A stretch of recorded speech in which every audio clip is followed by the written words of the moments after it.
Hi, this is Rob Greenlee from Behind the Wheel again, and I am in a Tesla Model 3, and it's a 2022 model year. And I just last night got the download, the FSD Supervise version 12.4.3 of the full self driving software. And as you can see on the screen, the release notes of the software. So what I was hoping to do is just kind of take it out for just the very first drive with the new upgrade to the software and give you a little bit of an experience. I'm currently sitting in my garage, and I was going to see if I could find a destination that would be an interesting place to go to.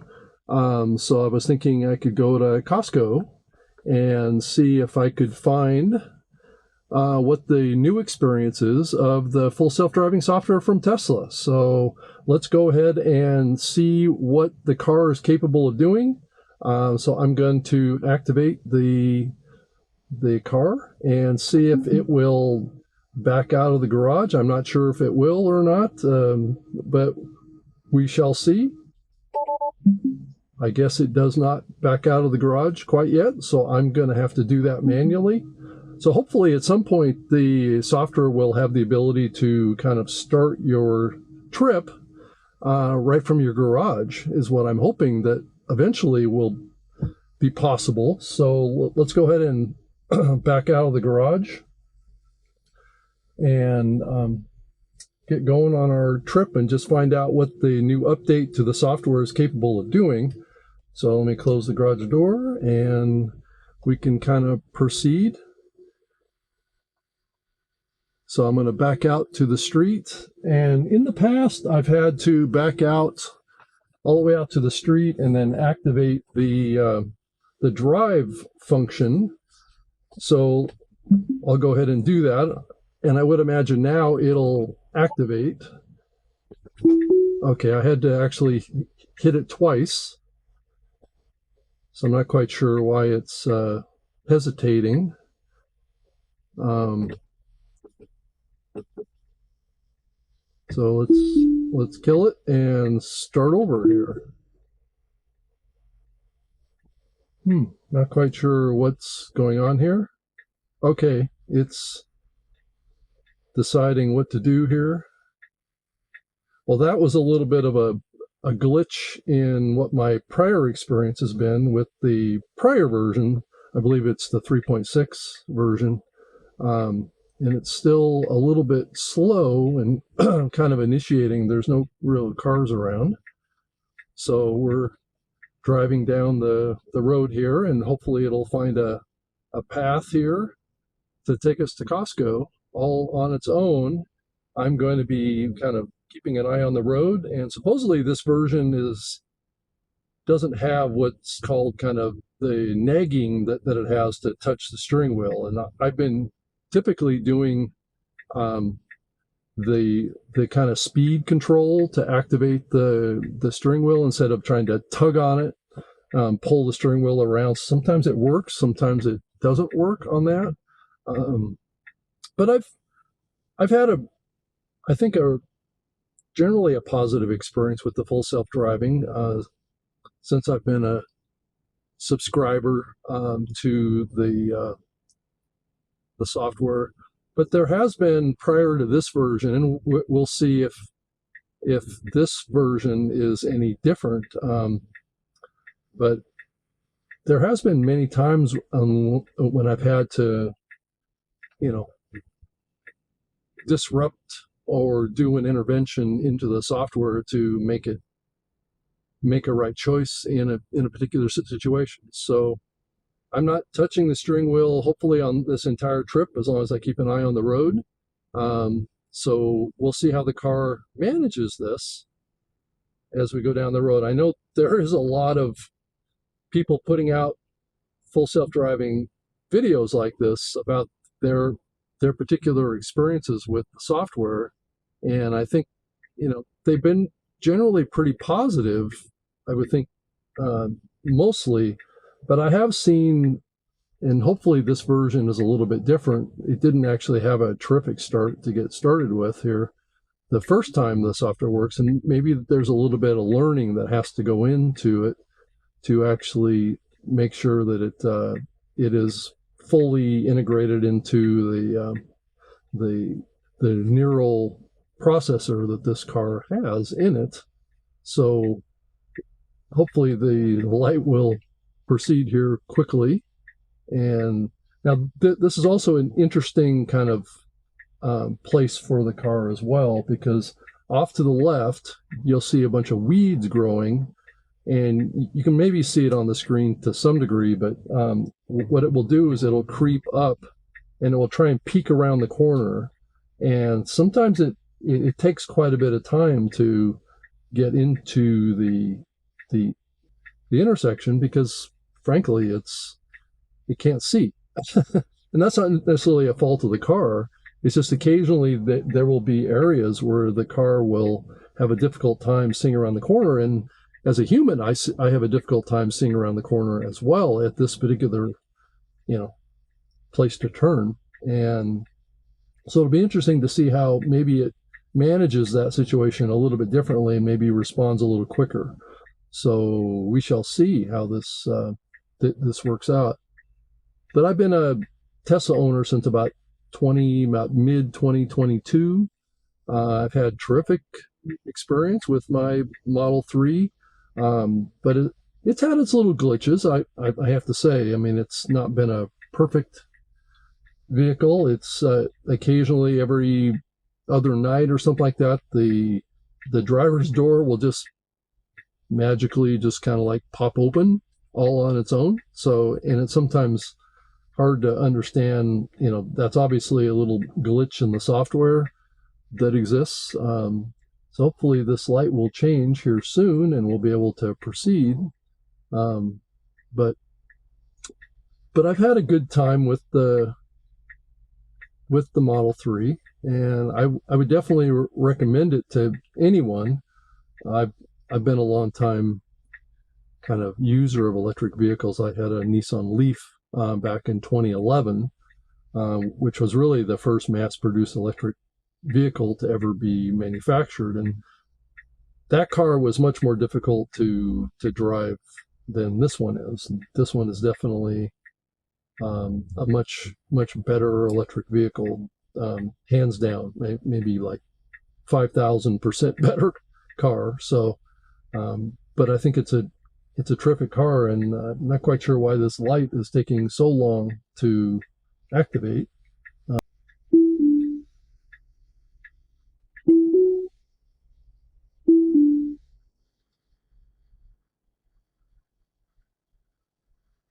I'm going to have to interrupt.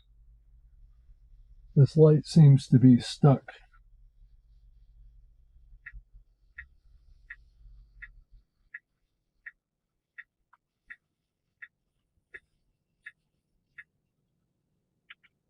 All right. I had to resume. The stoplight I was at seemed to have been stuck. So anyway, I'm back to the full self-driving, going to Costco here, and hopefully it'll share a little bit of an experience. So one thing I've had to do a lot of adjustment is the speed of the car.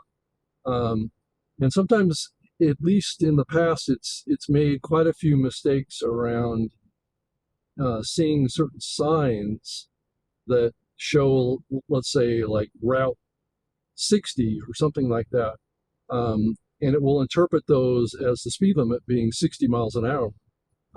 It looked like we just went past a speed limit sign, 45, and it did capture that one. But occasionally I'll see it make a mistake where it will be in like a 25 mile an hour zone or something like that, and it will capture the route number sign as the speed limit. And sometimes that is out of whack. So we seem to be on track now with the speed limit. So I'm at 45 and the maximum speed limit is 45. And it looks like it's going to look for a left turn here to head up the hill, and we'll see what it does to the speed as it gets onto this roadway. It's going up the hill. Okay, it's maintaining 45 miles an hour in what it looks like is a residential area. So let's see if it changes to 25. Here's a speed limit sign of 25. Looks like it dropped it down. So I can go ahead, if I want to, I can bump that up to, let's say, 30. If I want to go 5 miles an hour over the speed limit. And that would be okay. It doesn't look like it's actually gone up to 30. Looks like it's working there, get there. So let's see if I can get it up to 35 miles an hour. I can go 10 miles an hour over the actual speed limit, if it will actually do that. In the prior version of the kind of self-driving, kind of auto steer capability of the platform, you couldn't go any higher than 5 miles an hour the speed limit.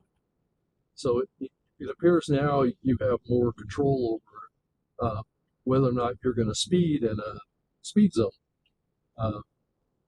So looks like it's doing a good job. It says slow down, so I'll back it off a little bit, get it down to 30 miles an hour, and it seems to adjust to that quite well. So we seem to be doing well so far, except for the early issue I had at that stoplight. Something always seems to go haywire whenever I'm recording and doing a video on this.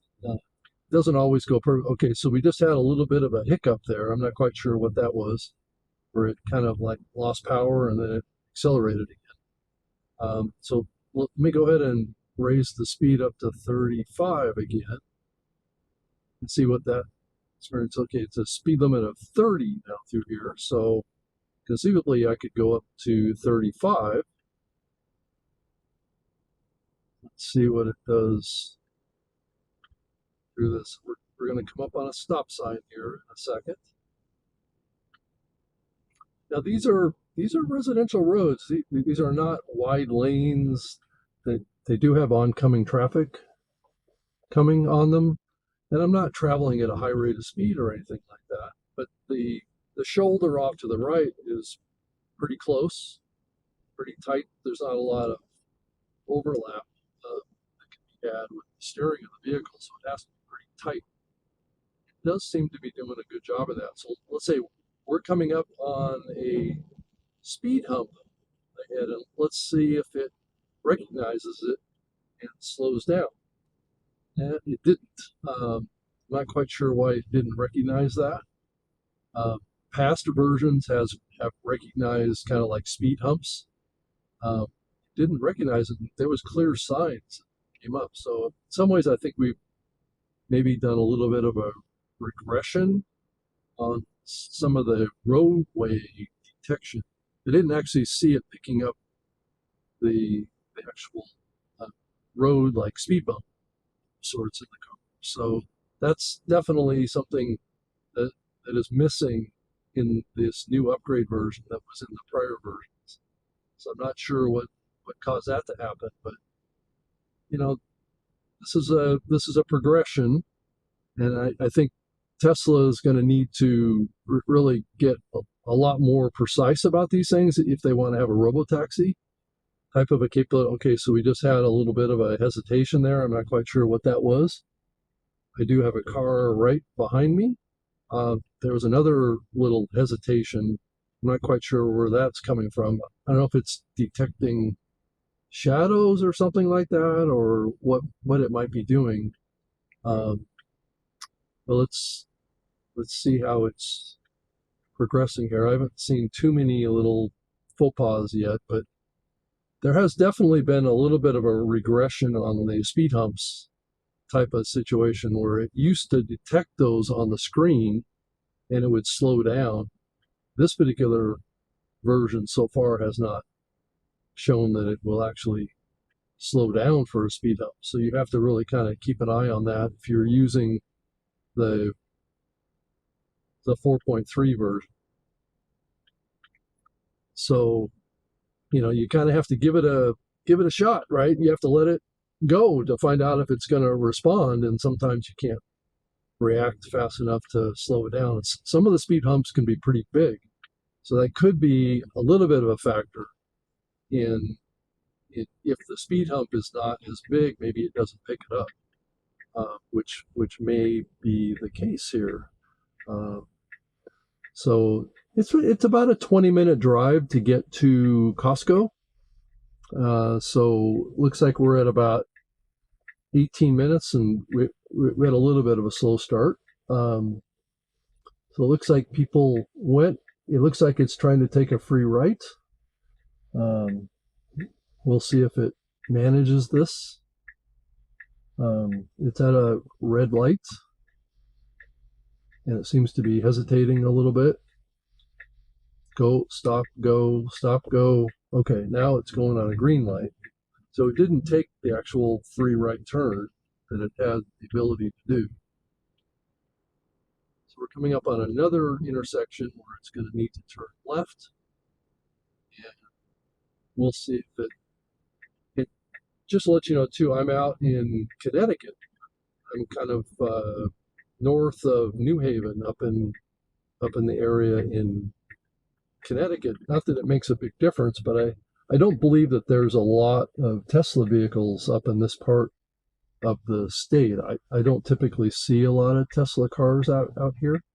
So it's kind of got itself out in the middle of the intersection to some degree, trying to turn left. Didn't get itself in a great place here, and that's definitely a step back in its abilities. Thank goodness it didn't get out any further into the intersection. But I'm not sure it did the right thing here. I think we seem to be clear of all vehicles, so at least we're safe. It's over the crosswalk area, as you can see on the screen. Okay, now it turned left, so it's taking a pretty fast turn. That was really a quick turn that it took. I don't know that it needed to be that quick. Yeah, I have heard some complaints that the car will accelerate a little bit too quickly off of a stoplight or off of a stop sign, and it's proven to be a little bit jarring to passengers too that are in the vehicle. It's not a smooth thing, and it's also not as smooth on the braking. Also, sometimes it will maintain quite a gap between the vehicles by braking very, very quickly and really creating another jarring experience. So it's interesting what it's showing in the vehicle in front. It's almost like it's showing that the vehicle is looking to turn, but it wasn't. So that was a little bit of a misinterpretation of what the vehicle in front of it was doing. So yes, I've seen some degradations already in this very quick drive. Hopefully it will get better by the use of this software, and that the neural net in the car will actually learn. It is fresh software, so I don't know if there's learnings that go on in each of the vehicles in addition to what the code is. If the neural net is entirely in the vehicle itself, which means that the vehicle needs to be trained. I don't really know the answer to that question. It's an interesting one to think about. I do know that the processor in this vehicle is capable of doing AI type things. So is it able to learn in the vehicle separate from up in the cloud? Is the bigger question. Does it have the memory in the vehicle? I don't know the answer to that. What the memory in the vehicle is to store data like that. I am signed up to share data, video data, with Tesla for its training, its video training.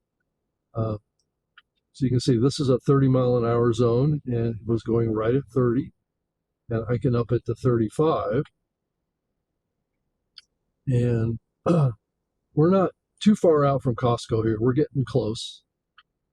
It hasn't been an unsafe drive. Okay, so here we go, slowing down again. I had it set at 35, but we are coming up on a tight turn here. So I set it to 30, and it seems to accelerate up to 30. And then let's say I go up to 35.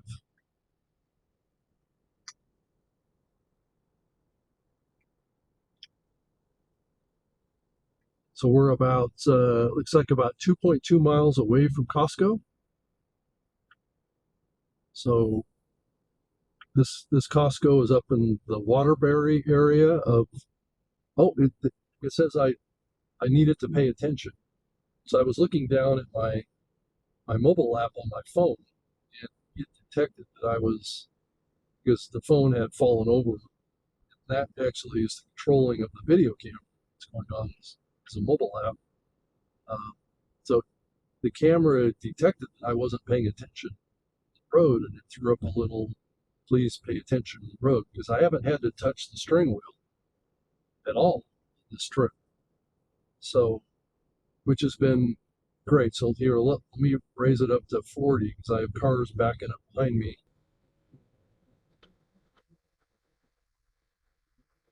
Okay, we're back recording. I'm just pulling into Costco. I had my camera got a little overheated and shut down on me. So we're finally pulling into Costco, into the parking lot. And let's see what that experience is. With the full self-driving, it's coming up to an intersection going into Costco. And let's see how it manages this. Oh, there's a car right in front of it, and then it kind of went into it. That was a little tight going around that car. So it's going up to the parking lot at Costco. So let's see how it manages this part of the journey. It says auto navigation complete. So really what I've been waiting for is the car being able to pull into a parking lot like this and actually find a parking spot and do that, without me having to activate anything in the car. I don't believe that they've managed to make that process work quite yet, where they kind of connected the journey to a location while at the same time navigating, actually finding a parking stall, which I'm not quite sure. So, okay, so I had to intervene, as they say, and now I'm driving to find a place to park. So let's see if I can activate the parking process in the car. I don't know that if it's going to actually do that. Park.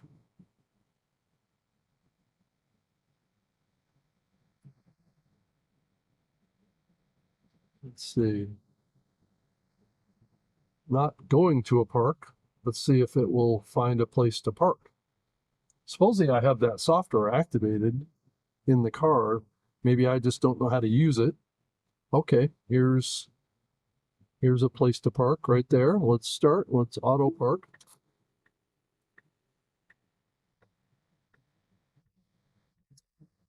It's going to back up. So it seems to be doing a good job of backing up into a parking stall. Backing in. This is actually the first time I've seen the car actually back up. So I would imagine, so it successfully did that. So if I wanted to leave, then I guess I would just hit home. Since I'm not actually going into Costco, just wanted to navigate here, so I had the ability to make a video about it. So let me go ahead and, so I activated a new destination. So I'm going to put it in Drive and activate it and see what the car does. Does the car, oh, it pulled right in front of a car.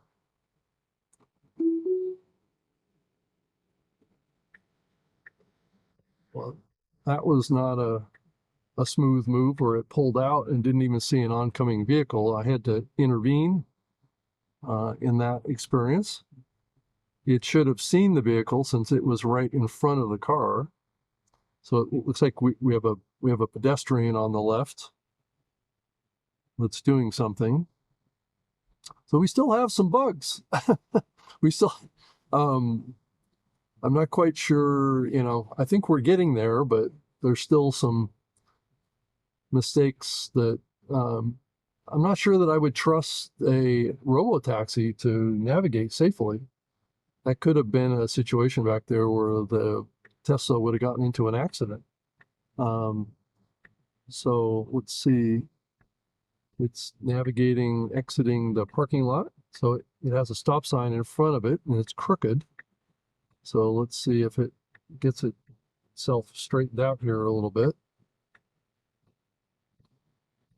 Yeah, it's a little crooked in the road. Not quite sure. I think it did a better job in past versions of coming out of the parking lot. It's pretty obvious where to go. It's extremely cautious in a situation that's pretty clear. And the cars are okay.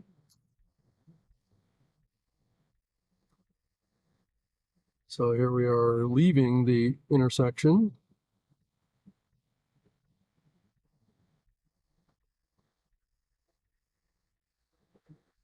So believe me, I'm a fan of Tesla. I don't like to talk about it in a negative light, but I do think that, I think it's the right thing to give critical feedback on it, since this is such an important technology that is being worked on, and it's so important to Tesla. I am a Tesla shareholder and have been one since like 2012.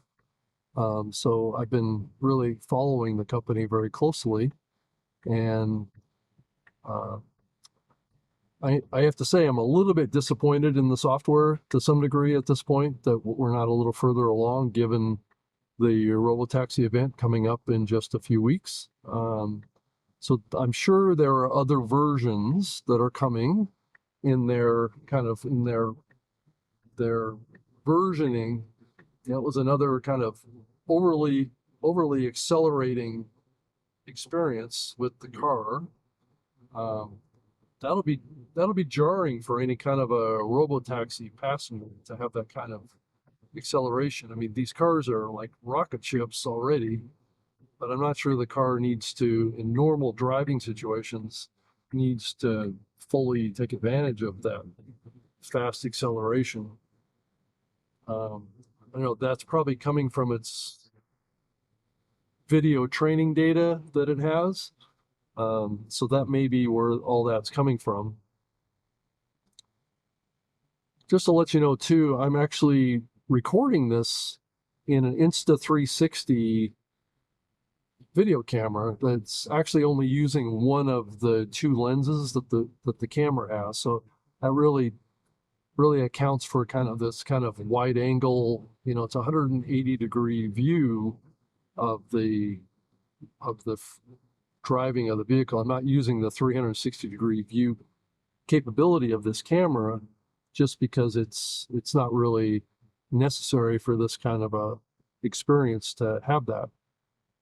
So I wonder if I can, well, I don't want to look at the screen because it's going to give me a flag. But it does seem to be doing a good job of driving. It's been a while since I've done true behind the wheel video on my YouTube channel at Rob Greenlee. So if you're seeing this, I would love it if you would subscribe to my channel. I do a bunch of other podcasts about podcasting and have done many EV and hybrid vehicles going back many years, like 15, 16 years back to some of the earliest EVs that were around that were almost like golf carts of sorts in the early days. So the car is being very cautious right here because there was a pedestrian on the left. So as we proceed here, you can kind of see, I haven't really had to touch the steering wheel at all, so it definitely passes that test. But it has been very strict on my paying attention. The video camera up here monitors where my eyes are and actually where my hands are too. So it's keeping a close eye on what I'm doing. So you can kind of see in the rearview mirror, I believe, the camera. It's hanging down from the glass ceiling, just in front of the screen. Okay, it looks like the car wants to go around this truck, but it didn't find enough room to actually do it. So let's go up to 35 here through a 30 zone, since I'll probably have a pileup of cars behind me if I don't go a little faster than the speed limit. So let's go up to 40 and see if it goes straight up to 40. Which isn't extremely fast through here, but it is kind of a residential area. But it is a nice road that has good space, good gaps on the left and the right.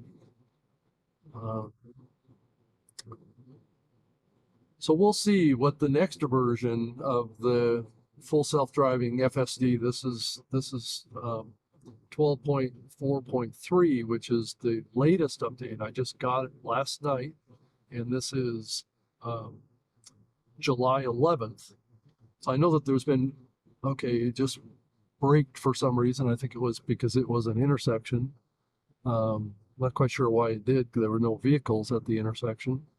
So we have a little bit of kind of phantom stuff going on in the neural net here. It appears, but we're getting there. But anyway, I think I'm going to wrap this up. It's definitely been a long enough video experience with full self-driving. I appreciate you being here. My name is Rob Greenlee, and this is Behind the Wheel at Rob Greenlee YouTube channel on YouTube. And like I said, I appreciate you being here with me and taking my first drive with 12.4.3, which is the latest public version of the full self-driving software from Tesla. And I'm driving a Model 3 2022 long range version of the car. It's got about 19,000 miles on it. It's been a terrific car for me, but I appreciate you being here with me, and hopefully I'll be able to get up another video on another trip with full self-driving, and hopefully it'll be a little bit less of a troubled experience. So anyway, but I'm having a good time with it, and it's nice to have a car that drives itself. So thank you so much for being here, and subscribe to my channel. Thank you so much. Bye-bye.